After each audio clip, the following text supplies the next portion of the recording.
যাকে বারবার আশ্বাস দিয়েও বঞ্চিত করেছে দল, আজ তার সাথে ভিড় জমালো হাজার হাজার মানুষ। দেগঙ্গার ঘরের ছেলে মফিদুল হক সাহাজি ওরফে মিন্টু সাহাজি এখন আইএসএফ এর প্রার্থী। তৃণমূলের শক্ত দুর্গে কি ফাটল ধরাতে পারবেন এই দাপুটে নেতা, নাকি পাল্টাবে ভোটের অঙ্ক? দীর্ঘদিনের ঘর ছেড়ে এবার নতুন লড়াইয়ের ময়দানে মফিদুল হক সাহাজি ওরফে মিন্টু সাহাজি।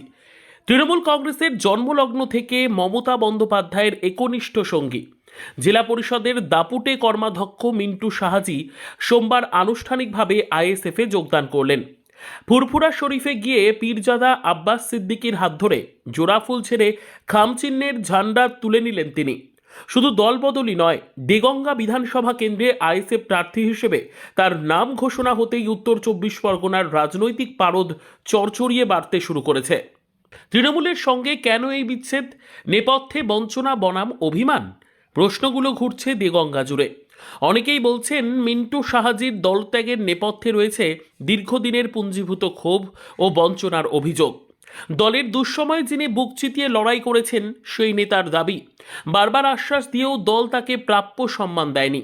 সবচেয়ে বড় বিষয় হলো, এবার দেগঙ্গা কেন্দ্রে তাকে প্রার্থী করার প্রতিশ্রুতি থাকলেও শেষ মুহূর্তে বাম রাজনীতি থেকে আসা আনিসুর রহমান ওরফে বিদেশকে টিকিট দেয় তৃণমূল। নিজের অনুগামীদের অবজ্ঞা আর দলের শীর্ষ নেতৃত্বের বিমাতৃসুলভ আচরণে মর্মাহত হয়েই তিনি এই কঠোর সিদ্ধান্ত নিয়েছেন বলে জানিয়েছেন। মন্টু সাহাজি আগেই ইঙ্গিত দিয়েছিল যে অনুগামীদের পরামর্শেই তিনি নতুন পথ বেছে নেবেন। তিনি দাবি করছেন দেগঙ্গার মানুষ পরিবর্তন চাইছে, তা আসবে আইএসএফ এর হাত ধরে। আমার প্রতি বঞ্চনা হয়েছে এবং দেগঙ্গার মানুষ চাইছে দেগঙ্গায় পরিবর্তন। দেগঙ্গায় পরিবর্তন চাইছে, সেই পরিবর্তন তারা বুঝেছে যে আইএসএফই করতে পারে। সেই জন্যে আমাকে প্রার্থী করায় দেগঙ্গার মানুষ উৎসাহ উদ্দীপনা তা আপনারা আজকে চোখে দেখতে পাচ্ছেন। পরিবর্তন চাইছে দেগঙ্গায়।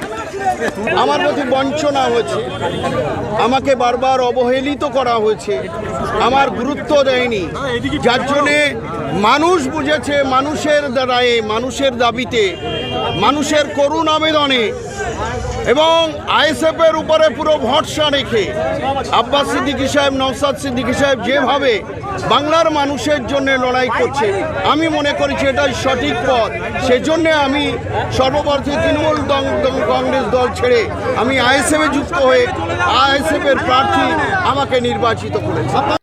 রাজনৈতিক বিশ্লেষকদের মতে মিন্টু সাহাজির এই দলবদল দেগঙ্গায় তৃণমূলের নিশ্চিত জয়ের পথে বড় কাটা হয়ে দাঁড়াতে পারে। অনেকেই বলছেন মিন্টু সাহাজির স্বচ্ছ ভাবমূর্তি, সাধারণ মানুষের সঙ্গে গভীর সংযোগ থাকায় দেগঙ্গায় তার ব্যক্তিগত ভোট ব্যাংক অনেকটাই মজবুত রয়েছে। অন্যদিকে আইএসএফ এর নিজস্ব জনভিত্তি এই কেন্দ্রে যথেষ্ট শক্তিশালী। এখন মিন্টু সাহাজির ব্যক্তিগত অনুগামী এবং আইএসএফ সমর্থকদের ভোটের যোগফল যদি একমুখী হয়, তবে তৃণমূল প্রার্থী আনিসুর রহমান বিদেশের পক্ষে টিকে থাকা কঠিন হয়ে পড়বে। দ্বিতীয় ভাঙড় নয়, ভাঙড়ে যেমন নওশাদ সিদ্দিকী সাহেব জিতেছেন, তেমনি দেগঙ্গায় জিতে ভাঙড় যেমন জয়লাভ করেছে, জয়লাভ করে আইএসএফকে উপহার দিয়েছে, ভাঙড় তেমনি দেগঙ্গায় বলেছে কি দেগঙ্গায় জয়লাভ করে ভাঙড়ের মতো দেগঙ্গাকে উপহার দেবে দেগঙ্গার মানুষ। আমার নির্বাচনে হাতিয়ার হবে ওয়াকফ যে কেলেঙ্কারি, ওয়াকফ যে আইন, সেই আইন এখানে লঘু হবে না বলেছিল, সেটা লঘু হয়েছে।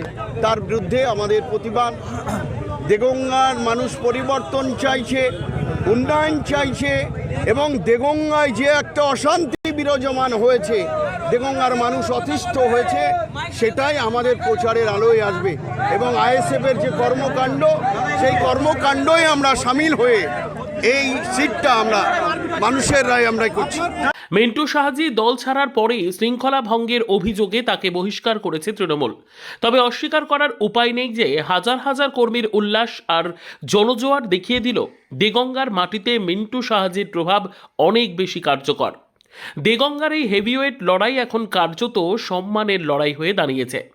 যদি মিন্টু সাহাজি জয়ী হন, তবে তা হবে দেগঙ্গায় তৃণমূলের দীর্ঘকালীন আধিপত্যের বড় পরাজয়। এখন দেখার এই বিপরীত হাওয়ায় শেষ পর্যন্ত দেগঙ্গার রাশ কার হাতে থাকে।